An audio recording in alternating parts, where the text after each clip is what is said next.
Here's a stat for you. In Steph Curry's rookie year, 2009, just curious if you could take a quick guess how much the Warriors' evaluation was. 800 million? 315 million. Guess what the evaluation is of the second most valuable franchise in the world? Over $2 billion. $8.2 billion. And this just lends credit to What? the that says winning championships brings money. Welcome back to the Old Bull Young Calf Boston Sports Podcast. And in honor of episode 28, we are going to do 3 segments here for you. My dad has the rundown of what the 28 to 3 episodes will be, Dad. What do we got? So let me tell you something. I had to get Matt's old little teddy bear from when he was a little kid, and he's going to be checking under his bed tonight because this segment that I presented to him has him so flustered and so scared. I had to literally talk him into doing it. We're going to do something unique. We are going to take, since 2000, we are going to toss out 6 of our Boston championships and replace them with 4 from years that they lost. All right? A lot harder than it sounds. And, my list is going to probably shock some. Matt, he's still like hiding under his blankets for it. Yeah. And we're going to want to find out what yours are too in the comments. And we're going to end up picking ours next week, our favorite ones out of it. So we're going to be challenging you to come up with this. So stay tuned for that. In segment number 2, we're going to play Jurassic Park. We're going to extract some of that championship DNA from a past player from 2000 beyond. And we're going to let you know who we would like to select from a previous Bruins, Celtics, Patriots team and put them on this current team that we have for the playoffs. So find out who that is. We have one for each of them. And then in the third segment, we're going to do a little mix and mash with the Bruins and Celtics, let you know how their past week went and some recent news on them as well. And we're not going to do a segment on them. I'm just going to give you my little bet of the week. I have a good, nice little lock for you. So I'll share that with you at the very end. And here we go, Matt. Come out from under the covers. Start us off. Yeah, so we'll do segment number 1. And my dad pitched this. And to be honest, everybody, the only reason my dad pitched this is because he has a pipe dream. My dad was hurt before. And I'll tell you, and it wasn't my mom who hurt him. It was the 2007 New England Patriots. So don't be surprised when my dad gives some CPR, clear to bring that back to life, because I think that's one of the times my dad said he cried. I think that losing that championship made him cry. I was 14 at the time. I was embarrassed. It did suck, but we'll get into it, right? So first off, I want to initiate an apology to all Red Sox fans because I had to do this. I do like the Red Sox. I remember distinctly the 2004 championship, coming into school every day because I had a teacher who was a Yankees fan. He was my 7th or my 6th grade teacher. He was Mr. DeFalco, I think, or something like that. And he would always talk smack to me. And coming in, I had my Red Sox starter jacket, his old one. And coming back in that series was pretty awesome. And Mrs. Ariyama, everyone was it was a big, big thing. But it was not bigger to me than a lot of the other championships we've won in New England. So I'm going to use all 6 of my credits, most of my 6 credits, on the Red Sox. So spoiler alert. Wow. All 4 Red Sox championships are gone. They're gone. And this is my dad's fault. All 4 Red Sox championships out the window. Okay. So Dad, 2004? 2004. Wow. Yep. The curse of Babe Ruth still going in Matt's little world, because that's what my dad's the one who created this, everybody. So Dad, before we move on to the other championships I got rid of, which Red Sox championships did you get rid of, if any? All right. So, man, Matt, you just dumped 4 of them off just like that. Yeah. So I want to I'll give 2 because 2 are the Red Sox. All right. The 2013 team, it was a great surprise. No one expected them to win that year. Yeah. And that was awesome. I celebrated that. And, I partied my you-know-what off, and it was great. Love that one. Does it stack up to the other ones? No, it does not. So I did take away that one and the 2018 one. I did take that one away as well. That was more, we had a good team. That's the one we had Mookie Betts, and we had some star power, and so it wasn't David that, Ortiz, one of his last you years. know. Yeah. No, not in 18. He didn't play in He wasn't 18. there in 18? No, he was not. No, Was 2013 the one where he hit the grand slam against Detroit? no, that was 7. Oh, No. He that hit was the grand slam. The security guard, the guy, Torrey Hunter, went over yeah. the. That was That not was 2007, was it? 2007. It was 2007. I was dating Elizabeth because that was 2013 because that was the same day as Kembrell Tompkins, the catch. You might be right. That's So- such a nice problem to have. We win so we're many crossing our wires. championships. Yeah. Yeah, that we can't even keep track of them. So, all right. So I am definitely getting rid of 2 of them. I'm getting rid of the 13 Sox and that 18 Sox, that's for sure. And one of them that I'm going to reincarnate when, again, it's the least spoiler one, like you said, Matt.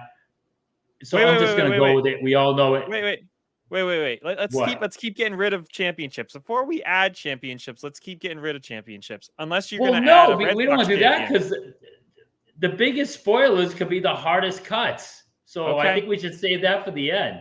All right. Okay. All right. So, let's build up some suspense here. So those are 2 I'm getting rid of. I still got 4 more I need to get rid of, and one I'm resurrecting from the bowels of hell is that 2007 Patriots undefeated season. I am fulfilling that dream. That comes to fruition, and we go undefeated. We don't have to listen to those loser Dolphin fans back with their phony undefeated season when it was only 14 games and it was like almost literally no passing and they were all on steroids. And thank you very much. I am bringing that back. So that's 2 gone for me. One back from the dead. All right. Okay. So Matt, don't cut anymore. Give us like 2 of them that you want. I'm bringing back the perfect season. Okay. Perfect season comes back. I think it's a no-brainer. So I'm 1 for 4 right now. So I have a bit more money to spend than my dad. He has to act some. So, all right, I'll give you one more that I would add. I would add the Boston Celtics 2017 to 2018, them winning the championship that year after the Tatum dunk on LeBron would be, I think, one of the biggest plays in Boston Celtics history. I think that would be much more than it is now. I think right now it's kind of a meme, right? It's a great moment. He was his rookie year, but I think that's a championship I would love to have. So, yeah. Wow. That is an interesting pick. All right. Rookie Tatum, and that's Second they went year Brown against Cleveland, right? Game 7 against Game 7. Cleveland. They would have had to have beat, I believe, Golden State. Yep. Right. That would have been a great championship. Absolutely. I don't doubt that. No, that would have been something to celebrate. All right. So we got 2 for Matt there. All right. So I've cut in 2 Red Sox. All right, I'm going to cheap out. I'm cutting 2007 Red Sox as well. What? Because it's just so hard. You can't do that.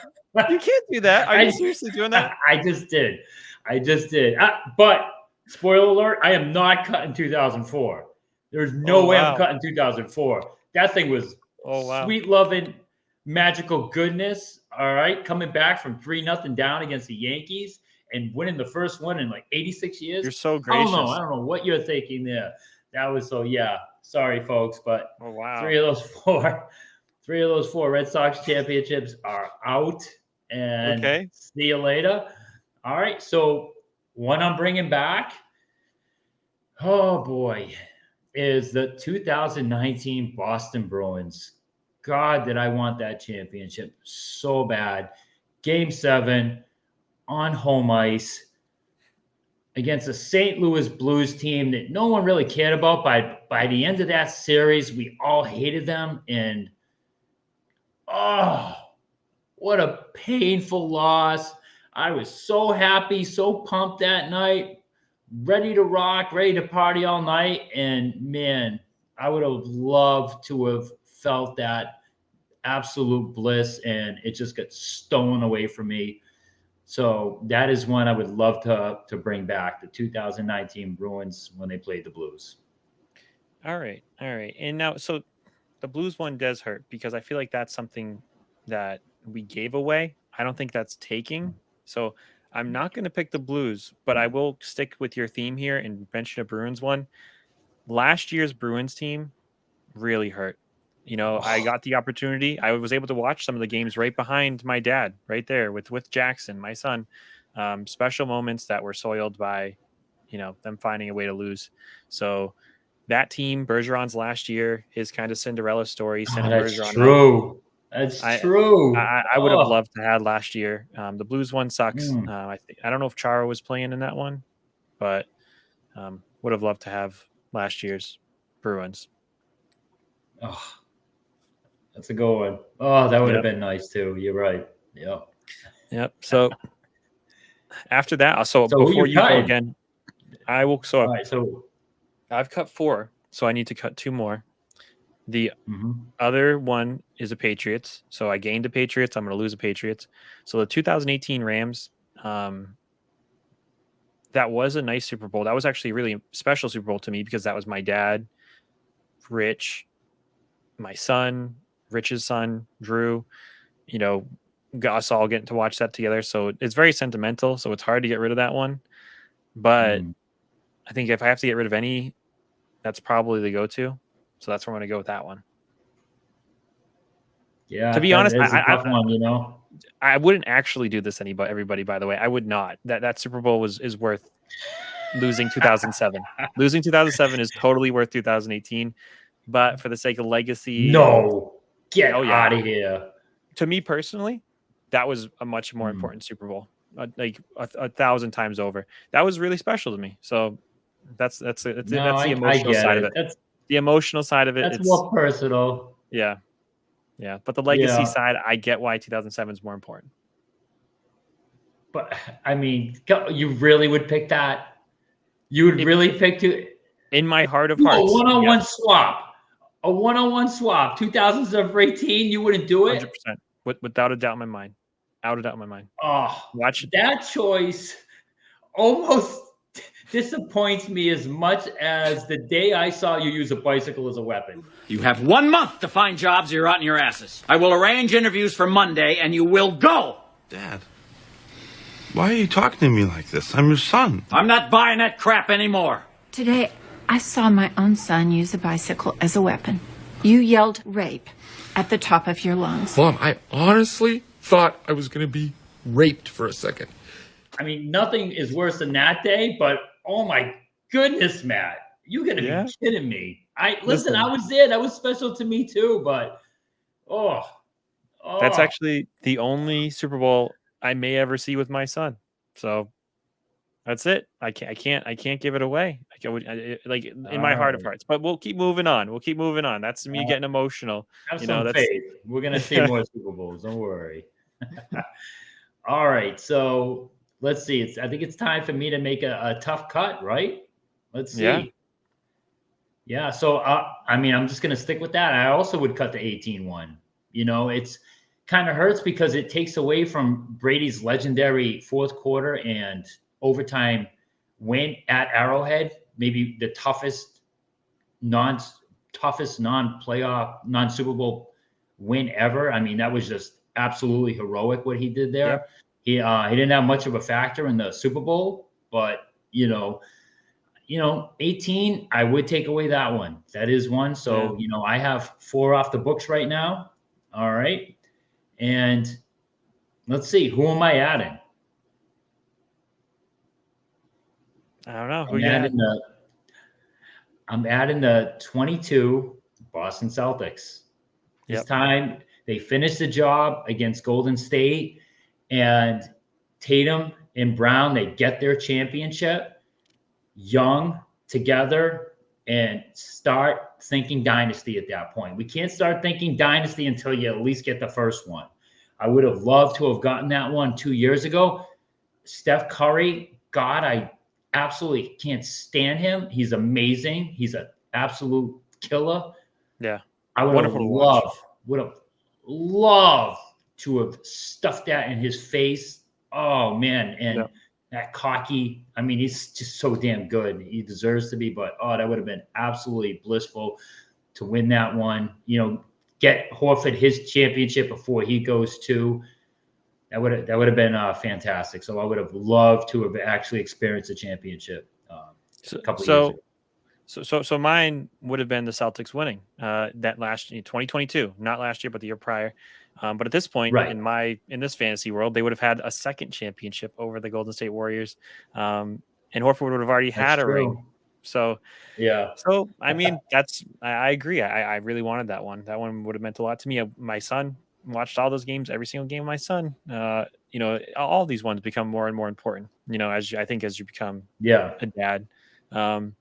And then I'll do my last cut. My last cut would be the 2003 Patriots. And I told my dad why this is kind of silly to cut, because who knows if Kraft and Brady and Belichick maybe give up on the Brady experiment after that season. So, you know, if he chokes, We're not doing this multiverse paradox thing. If they won in 2004, they still win in 2004. They still have the same team. So you're gonna take away the 2003 team. All right. Yeah, 2003 Patriots. I bet one less Super Bowl for Brady. So my dad made me do. So Brady now has. So 6 you cut your. Okay, that's my 4. You cut your 6. My 6. I'm cutting my 6. Yeah. Have you given your 4 you would take? Or you save I've given all my 4. I'm done. Yep. Oh, you did? Yeah. Oh man, you jumped way ahead of me. All right, that's fine.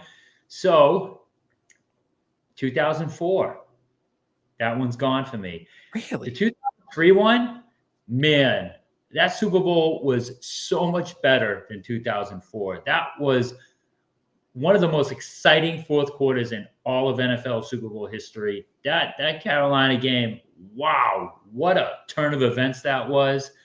And I would just, it's not that I feel like the 2004 Patriots team probably is the best of all time. It's one of the best The best team of all time. Too. Yeah. Right. So their 2 losses were pretty skewed. I won't get into that. I've gotten into that before. Yeah. But man, I mean, it just wasn't after that 2003 Super Bowl. It just felt like a bigger deal than 2004. It was almost like 2004. We expected to win. It was still amazing. We still partied our butts off and celebrated. But if I have to get rid of one, yeah, I'm choosing 4 and I'm keeping 3. So that one's on the outs for me. And so I have one more I would bring back, and I have one more cut. So I'm going to save the cut for last because I feel like it's the biggest one. The one I'm going to add that I would have loved to have had was a 2015 Patriots season for a few reasons. Number one, it would have took another Super Bowl away from Manning. That's a big deal. That game haunts me to this day. God, we should have won that game. Our offensive line could not stop. Turned in one of the worst performances in history. We win that. We're the only team to ever win 3 in a row. Think of that trilogy. And then you cap the trilogy off with 28-3. Oh my goodness. You talk about heaven. Story. That amazing Seahawks game. That unbelievable, Malcolm Butler, plot twist. Interception, yeah. And then you beat Carolina, Cam Newton in the second one, and then you top off the trilogy with the ultimate 28-3 game. I would have loved to have seen that. We'd be the only team in NFL history to ever win 3 in a row. That would have been something to have. So those are my 4. Those are my 4 that I would bring back. The toughest cut of them all, the 2008 Celtics. I am cutting that. It's great, but to me, if I'm going to add a Celtics championship, I'd rather do it with Tatum Tatum and Brown, because they didn't win another one. Listen, Garnett, Pierce, I love that they brought that back. Ray Allen, they didn't go on to win another one.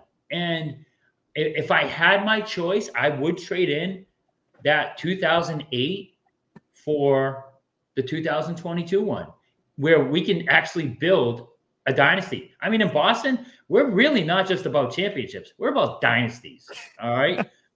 Yeah. I mean, We'll that's see how if that's spoiled we are. That's how amazing we are. not anymore. Okay? You took away one whole dynasty in the Red Sox. You got rid of an entire dynasty. You liquidated it.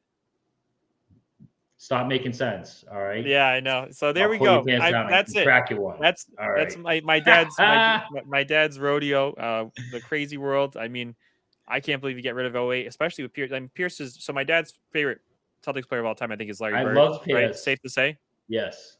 So my Yeah. favorite Celtics player of all time is Paul Pierce. I remember Yeah. living on Upsala Street and watching like those Celtics Pacers playoff games, like staying up late and watching those by myself. I remember how much like 2K5, like NBA 2K5 I was playing, you know, because I was so excited about those Celtics teams. So 2008 meant a lot to me.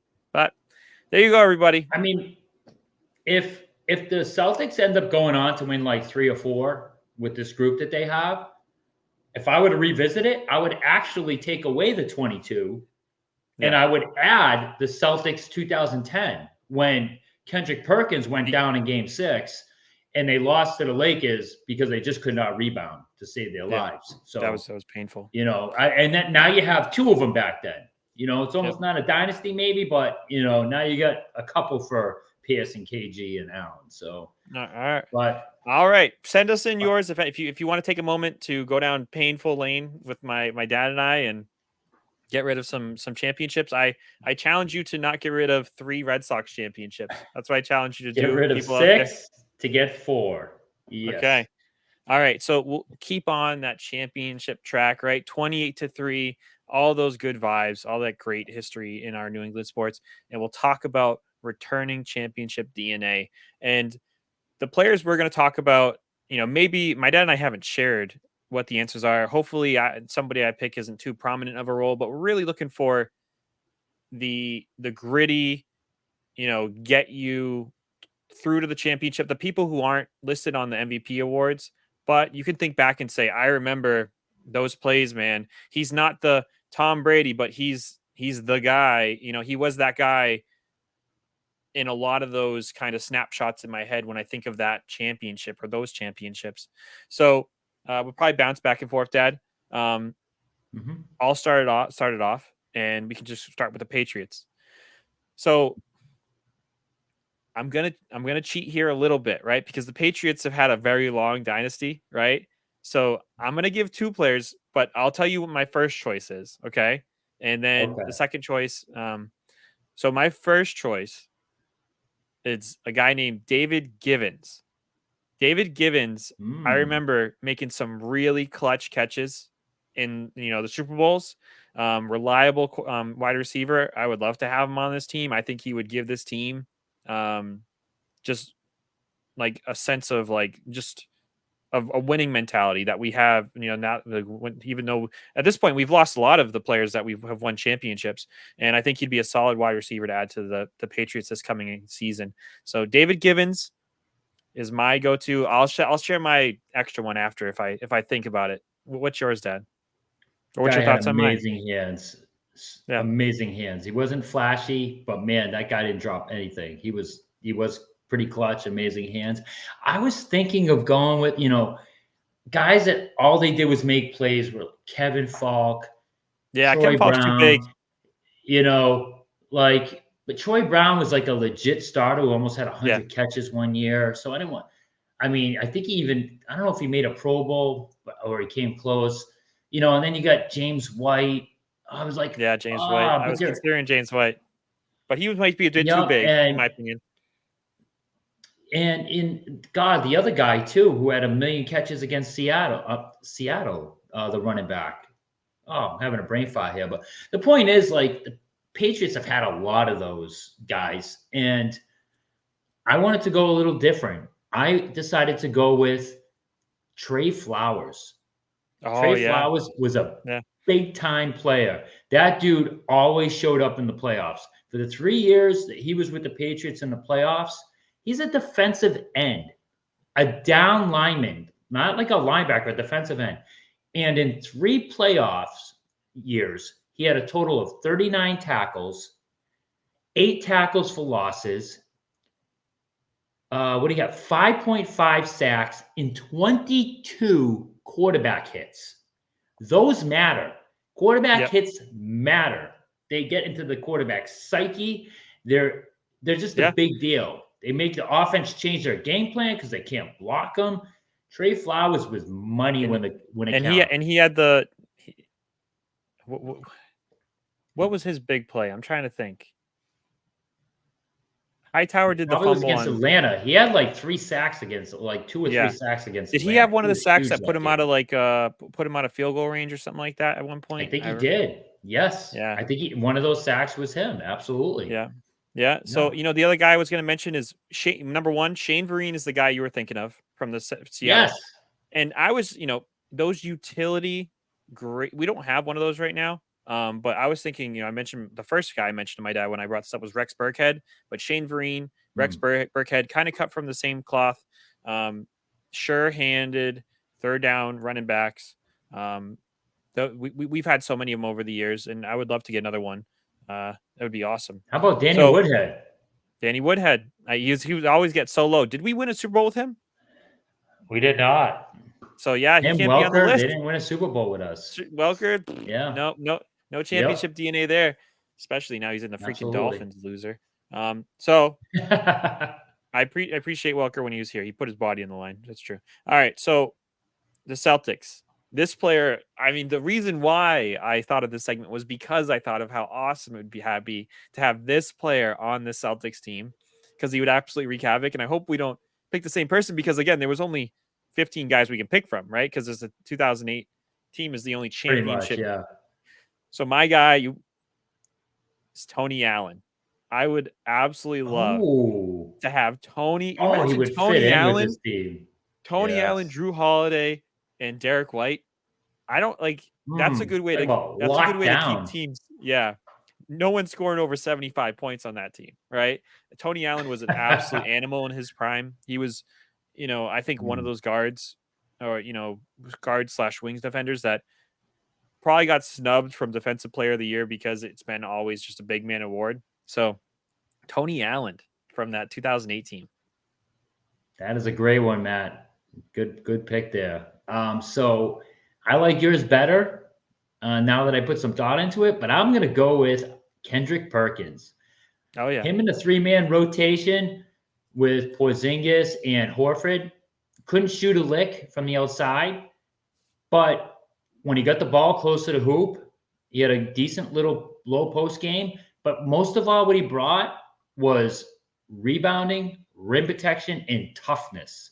Yeah. That guy, he was intimidating. He was a menace, and hard fouls on the other guys, just enough not to draw technicals. And there's times when the Celtics this year, their Achilles heel, if it's not turnovers, is defensive rebounding. Oh my goodness, they are giving up offensive rebounds left and right. Let me tell you something. That wouldn't happen on Kendrick Perkins' watch. You put him in that game, you wouldn't give him big minutes, but you give him 18 minutes. Oh, what a fit he would be. Prime Kendrick Perkins. I would really like to see him against some of the Embiid, somebody like that. And that's what I mean too. He could Embiid, hold his own Giannis, against guys like that. Embiid, Giannis, and I think Kobe came out after, I don't know if it was 2008 or 2000, or which championship it was, but he said that scoring on Kendrick Perkins in the paint was, I think, the hardest person he's ever had to face in the paint. Yeah. So he got credits from Kobe, and I know everybody freaking loves Kobe. So yeah, there you go on that one. So the Bruins. Now the Bruins, you can scold me if this guy's too big of a name. Okay, so I have a backup. But the guy I would like to bring back would be Nathan Horton.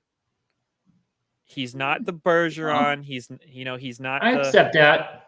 Yeah, but man, I remember his overtime goals was just always so clutch. devastating that his career ended early with all the concussions and everything he dealt with. But he was just an absolute sniper. And I mean, he caused us to jump up and, to go from like a seated position to a standing position, I think like 3 times in those playoffs. Because he was just game winning goal after game winning goal after game winning goal. I remember Nathan. I would love that guy back. That's a good one. And there were 2 forgotten about plays. I can't remember who the other guy is, but there was 2 plays in that cup run where regular players, like Tim Thomas, was way out of position and actually had to flash and make a glove save. Yeah. And who was that? I'm pretty sure Horton was one of them, but I'm pretty sure he was. I can't remember who the other. I think it might have been Chara, but there were 2 forwards I remember making goalie-like glove saves. They were amazing, huge saves. And Michael Ryder? Was Ryder one of them? Oh, it was Ryder. Ryder flashed the glove. Yeah. Let me see if I could. Let me see if I if I can present share screen. Share. I think Horton was the other one. Watch the flash from the glove. Oh, yeah! You see that? That was awesome. Great. Yeah. So flashing some leather there. All right. That's a good pick though, Horton. Very clutch. Yes. So I'm going with something that I've been pounding the Bruins need scoring all year, and I'm still on that train. But something they could really use is some toughness in the back end. I'm going Dennis Seidenberg. Seidenberg. That guy was that might be too big, Dad. That might be too big. That was their D1 defenseman. You should say is Boychuk. Yeah, but he's not a scorer at all. He was just a flat out stay at home. He was a grown man. That dude was a grown man. He would clear out that front of the ice in front of his own goalie. I know. That's why he's too good. I don't think he ever got more than 30 points in a year. I mean, he never made an all-star team. He was known as an elite shutdown defenseman. Yeah, him and Chara shut down the Sedins. I mean, they were like, come on. There wasn't anybody else that was a little bit less like first line that came to mind.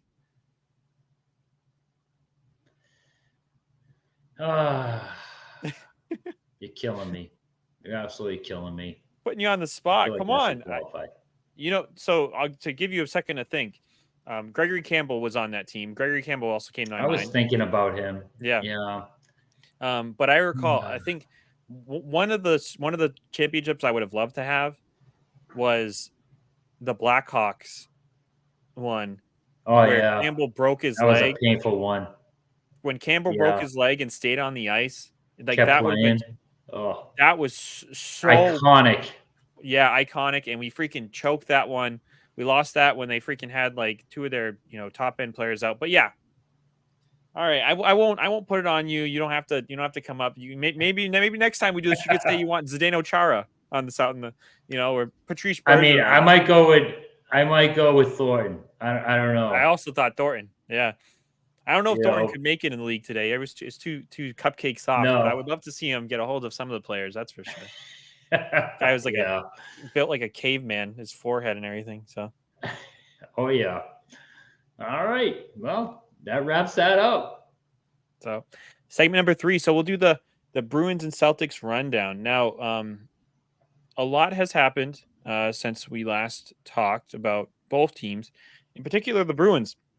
Actually, a lot more has happened than what is regularly scheduled for an NHL team, because they have not stopped playing overtime. I texted my buddy Tim. I'm like, hey, did you hear that the NHL is trying out 4 periods of hockey, and they're doing it, and their pilot testers are the freaking Bruins. I mean, holy smokes, have we just been playing minutes on minutes on minutes? And then, this is 1, 2, 3, 4, 5, 6, 7 overtime games out of the last 8. 6 That's straight. Gonna be a record. I mean, at this point, has anyone looked that up? I don't know. Oh my God. Let's bring awareness to that. That has to be a record. I mean, What can't the Bruins just cut to the chase? Can't they go up to the other team before the game and go, listen, let's just shake on it. We're just gonna go right to overtime. How about that? Let's save ourselves the wear and tear and just jump right to overtime. It's insane to have all those games in a row, 7 in a row going to overtime. You know, And then overtime's like a gimmick in the regular season. It's fun, 3-on-3 shootouts, but it's not real hockey. It's like kind of garbage hockey when you think about it. But yeah, I don't know what the most consecutive one is. I just found an article about Whoa. Usually you find that stuff. It says the Lightning had 6 straight in like 2018. We could have the record. Lightning, we might have the record. I mean, at this point, it's like, I'm curious, Dad, and I think I know your answer, but would you rather us go on a 6-game losing streak and Marchand not play half those games and Pastrnak not play half those games and they get rest? Or would you rather keep the points the way they are? Oh, those like points for. I mean, yeah, I would rather lose those games and get those 2 guys to rest, as crazy as that sounds. It's not just that they're going to overtime. They're choking games away at the end. They have leads in a lot of these games, and they're losing them at the. Has anyone ever just thought maybe Jim Montgomery is just a crappy defensive coach? Maybe his system's not great. Like, does anyone ever bring that up? I mean, it feels like they're aware this is a problem, but they don't do anything about it. I mean, I feel like our defense too, I feel about Carlo and Grizzlick, and, you and I both feel like, what's his name is overrated, Lindbergh. Lindholm, yep. Lindholm. But, I mean, man, again, I'm still not worried about them. I still feel like they're bored. Maybe that comes back to haunt me at some point. But let me tell you something. Everyone is like panicking. Like, if you read the local, websites and the local papers, and I don't really listen to much of sports radio, but they're panicking. Like, they think the Bruins are like not coming back from this. Like, this is the real Bruins. I don't feel that way. I just don't. I feel like they're bored. I feel like they're going to straighten some things out. My biggest concern still is goal scoring. How about their last 9 games? 21 goals. I don't count shootout goals. 21 goals in their last 9 games. And they're playing the crap out of Pastrnak and Marchand. That's not good. I still think they're just lacking scoring. And, Marchand's at his second most time on ice per game of his entire career.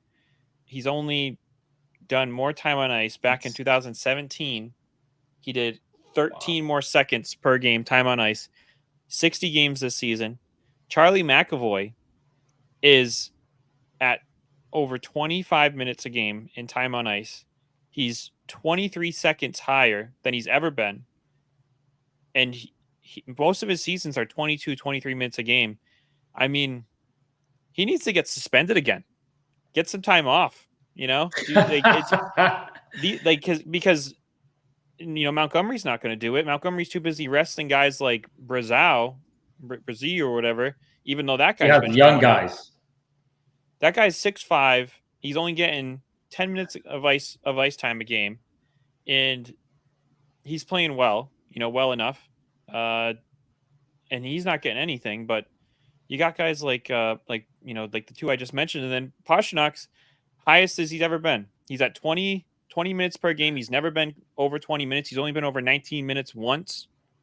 And here we are on this massive loser point streak. It's not technically a losing streak. It's a loser point streak. And we have nothing to show for it except we're tired and a bunch of 1 points. Yeah. It just feels so yucky.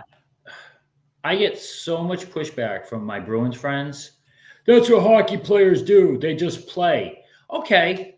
How about we've won 1 championship in 50 years? How about we change that? How about we change our thinking a little? Hockey players just play. How about we go into the playoffs fresh for once? and not like playing every regular season game like it's a playoff game. That's how we won all those games last year. We weren't the most talented team of all time. We got the most points of all time in the regular season, but we weren't by far the most talented team. You know why we won that many points when we set the record last year in the regular season?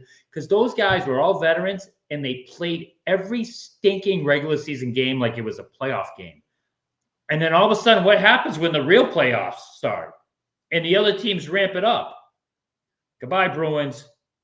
Done in the first round. Injuries, fatigue. I'm telling you, it all played a factor. Oh, okay. Yeah, hockey players are tough. That's what they do. Could we break the mold a little bit? Because the Bruins have won one championship in 50 years. Thank you. So my dad just said that again. One championship in 50 years. Dad, how do you know it's 50 years exactly, and how do you know it's only one? Is there a story behind that?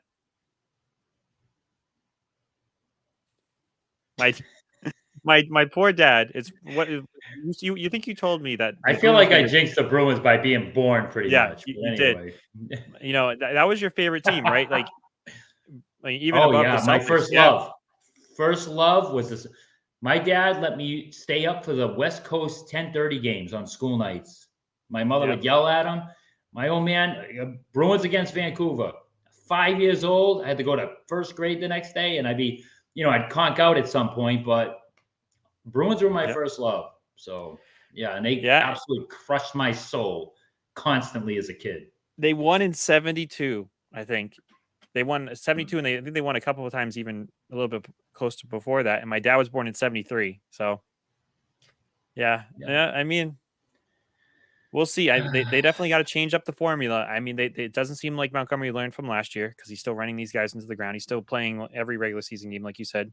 It's a game 7 of the finals, so he's not taking risks with the young guys. He's not giving these guys a lot of minutes, and getting them experience in the regular season. I mean, and transitioning. We said we're going to talk Bruins, talk Celtics. The Celtics, have really been kind of status quo since we last discussed, taking care of business. They're not playing with their food. I think I saw a tweet about that showing the thing. It's just, I love it. Last game against the 76ers did cut it close, but it was really great to see. It was almost as if last game was an experiment for the Celtics where Missoula said, listen, we're going to go out there and we're going to get to the paint. We're going to win through the paint. And that's it. And the team really took it to heart. It's a dangerous style. There was a lot of falling and stuff happening, but it was really nice to watch us like attack and attack and attack. What are your thoughts, Dad, on the last game? I might listen. The old bull will call himself out when he's wrong. I might have to take an L on this. Matt, do you remember me saying? I don't know if I said it on a podcast or just you and I personally. I would love to see the Celtics go into one game going, we're not going to shoot 1 3-pointer. We're just going to see what happens because they're so good from 2. They're so good from mid-range when no other team has good mid-range shooters, and they're so good at driving the hoop. I just want to see one game where they don't shoot any 3-pointers. Voila. They shot barely any of them last game. And you know what? They won. It was great to see, but look how many points they put up. It's like, maybe the old bull's wrong there. Maybe you do need to chuck a bunch of threes up. And to me, it's all about finding the right mix, right? Not going overboard with the 3-pointers and not doing what they did last night. Like finding the perfect time to take that 3, finding the perfect time to drive to the hoop. And let me tell you, Tatum is becoming the next Giannis. The way he is just crashing down the lane like a freight train with the brakes broken.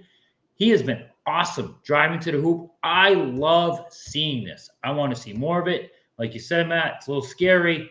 It does open yourself up for more injuries. But I tell you what, all those years of Tatum crying possum, they've come back to haunt him. Because let me tell you, he is getting hacked. And he's trying. You can see he's trying not to argue. But he's still like giving them looks and you could tell he's trying to be better. But it's like, Jason, you made your bed. Now you must lie in it. all those years of crying for fouls when there really wasn't a foul there or it was very minimal. Now you're an absolute irresistible force going to the hoop where you're actually getting a lot of fouls, a lot of contact, and the refs are just, unless you're getting flattened, they're not calling them. So I'm hoping at some point he just stops asking, stops crying for him, stops all that, and the referees eventually go, you know what, Jason's not bad anymore, and they give him the fouls that he deserves, because it's a shame to see, because he is getting hacked constantly now that he's really amping up his drive game. Yeah, and I think, last game we had 37 free throws, and that was one of the odd games where the free throw discrepancy was massive. It was 25 difference, right? They had 12, we had 37, and nobody complained. I didn't see anything Nope. on Reddit, because the reality is they legitimately had to foul us because we were cutting so well. And I mean, big shout out to Jaylen Brown. He really kept the ball rolling. And this is one of the things I talked about early in the year is the best part about this Bruins team is you need too many of them to have a bad night, right? And Jaylen Brown just would not be denied. Jason Tatum started off super slow, and Jason Tatum got us there in the fourth quarter. But Jaylen Brown and Porzingis really steadied the ship to the point where Tatum could take over and be Jason Tatum, and that's what I love about this team. Derek White had an off night, and he was still plus 31, so it was awesome. And the Knicks, right? That was the big game. Everybody had that game circled on their calendar, and it gave me a lot of peace because I saw what Jason Tatum repeatedly did to Bogdanovich. Bogdanovich could not play the game because every time it came down the court on offense, Jason Tatum, give me the ball, and he would just take it to Bogdanovich every single time. That guy, he did kill us in Detroit, but he can't hide. He can't hide from Tatum. He can't hide from our wings. He can't guard. So if he's not going absolutely off, then I'm not afraid of him. And even then, he's still giving up points on the other end. So they were missing Randall. They were missing Anunoby. But we still beat them by 14 in their house. And so I was really excited about that. And all those people like to cry about Jaylen Brown. Where have they been lately? Because he's been awesome. Jaylen Brown has been just the man. So, again, you and I have always pounded our chest with him. Glad he's here. Don't care that he's the highest paid guy. Don't care he's overpaid right now. That's not going to last long. He's going to be about 4 guys this offseason going to be making more. So you stop listening to that crap. Because, man, he has been awesome lately. He works so well with Porzingis. And, we just have it rolling right now. So I just had a quick question for you, Matt, while we're on basketball. Are you buying or selling that there is cause for concern with Milwaukee? I mean, we're all laughing at Doc Rivers, their record since going there. And don't get me wrong, it's not like they're on fire. But I was looking at the recent games, and I think the last 7 games, they're giving up about a little over 100 points a game, which is hard to do in today's NBA. And granted, some of those are not great teams, but even against the crap teams, it's hard to hold them to 100 points. And I mean, I don't know, like once they've been crap since Rivers has gotten there, but if he does square away their defense, because don't get me wrong, their record is what it is this year because their defense has been epically bad, really bad. So I don't know, like, are you any concern there that they might be back to being the number one concern for us if, with their defense showing signs of coming back to life? No, I'm going to sell that like crazy. I think I understand, I see what you're saying, but it's kind of inflated because, like the Hornets, like they've held the Hornets to 84 and 85 points this season. Like they eat the Hornets alive. The Hornets for some reason just quit like Hornets players do whenever they play against them. So, and then the 76ers, I mean, it kind of is what it is. Like, we definitely gave up one more point than they did. And they did only get to, let the 76ers get 98 in their house. And then it is a good win against Minnesota post All-Star break. So I don't know. I'm selling it. There's like I've never thought that they weren't a contender. It's just more that I would be more afraid of them with Drew Holiday on that team than in a healthy Middleton. I'm more afraid of the Bucks 2 years ago than I am afraid of the Bucks today. That's Sure. kind of where I'm I at. get I still that. Yeah. respect them. But I'm think I'm going to sell that. Do you buy or do you sell Okay. that? I mean, I want to see more. You know what I mean? Like some of those teams are trash, but I mean, I'm just saying, 7 games. It's a decent sample size to be averaging only giving up like 102 points a game. That's not too bad. Yep. I mean, let's see if it's a fad or if it's consistent. Because if they go back to being one of the best defensive teams in the league, they're going to be a force. They're going to be tough. Yeah. If anybody does that, if anybody is the best defensive team in the league, they're going to be a force, though. So, and that's Well, just, I mean, just towards the it's not top. gonna, Yeah. yeah. I mean, the Celtics have a tough stretch coming up. They've had back-to-back primetime games. Big national televised games. Then they have Dallas, Golden State, Cleveland, Denver, Phoenix, Portland. I don't think Portland's on NBA TV. I don't think that's primetime. But all the way up to Phoenix, those are primetime games. So big stretch for them. Dallas. And then it's garbage time. Yeah. So Dallas just had a big win tonight. They did just choke a huge loss to Cleveland. Thanks for nothing. Oh, that was so bad. I know. I would have loved for Cleveland to lose that game. I don't know if Cleveland's losing tonight. Cleveland lost tonight to the Bulls. Oof. Man, was Donovan Mitchell in that game? He was in that game. I think they were healthy. Wow, They were that's healthy. not a good. That's not a good loss for Cleveland. Boston right. Celtics 8 games up. We'll take it. First place in the East. I want that 10-game lead, man. I want that 10-game lead. I want that rest. That last month is complete cakewalk for the Celtics. That's what I want, baby. All right. Oh, and one other small anecdote. It came out that Tatum in the All-Star game went to the coach. Who was the coach for the All-Star game? I don't know. But he told him, he said, give Brown all my minutes. He said, I want Brown to win the MVP. So, just more credit to the fact that this team, just gels so well. Just so well. And so you guys, yeah. I think there was a big play in the 76ers where I don't know who got a block or what, but Jaylen Brown dove on the ground, got the ball on the baseline, threw it underhand to Porzingis, who got the ball and dunked it. And it was Tatum, Brown, and Porzingis were all in like a triangle, a part of that play. And I just love seeing those guys out together. And I really feel like they all want to see each other succeed. So I'm really excited to see what that translates to in the playoffs. But that's my thoughts. Now, I guess we got to do a record check because it's only fair. We do record checks with Anthony. Did the old bull win his lock last week? I did not win my lock last week. No. I don't know what the heck happened with Golden State. They just depends. I mean, they were on a tear. They looked like they had turned things around and, catching Denver at the end of a road trip. And it was a tight game. And then all of a sudden, the champs just played like champs. And that's it. So what's the lock this week? So fresh start. My lock, I feel much better about this lock this week. That's for sure. So I want to take the Thunder Sunday night against Phoenix. Now, the Thunder are going to be getting some points because it's at Phoenix. The Thunder will be coming off 2 days rest.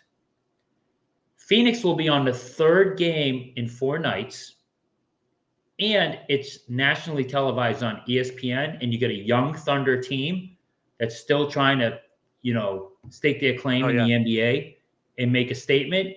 So they're probably going to be getting some points. I don't know what the spread is yet, but I would take the Thunder on Sunday night against the Suns. There you go. You heard it first. You heard it here first, everybody. So I'll probably put some money on that game. Based on the old Bulls suggestion, that is the second night of a back-to-back for the Phoenix Suns. So that's going to be very interesting. Third game in 4 nights. Yep. And, to be honest, I think that's one of those measuring stick games. It's tough, right? Because Phoenix really can't lose there mentally, right? It's third game in 4 nights, back-to-back. But if the Suns the Thunder lose that game, that's a real big indictment on them having the guts to like proceed through the playoffs, right? You got to win those games. So, yep, I think that's true. probably the podcast. Thank you for everybody for joining us on this 28th episode. We really do appreciate it. And if you have time to go through the pain of deleting some championships to gain some championships, please do so and let us know. Any other final thoughts, Dad? No, I'm gonna be challenging some people. I want to get some of those, and so we can pick through them. And we'll make a quick little segment next week and discuss who Matt thought was the most interesting one and who I thought was. So that should be fun as well. So thanks for tuning in, and please share, people. Yes. All right. Good night, everybody. See ya. We've been on planes and on trains till we think we might die.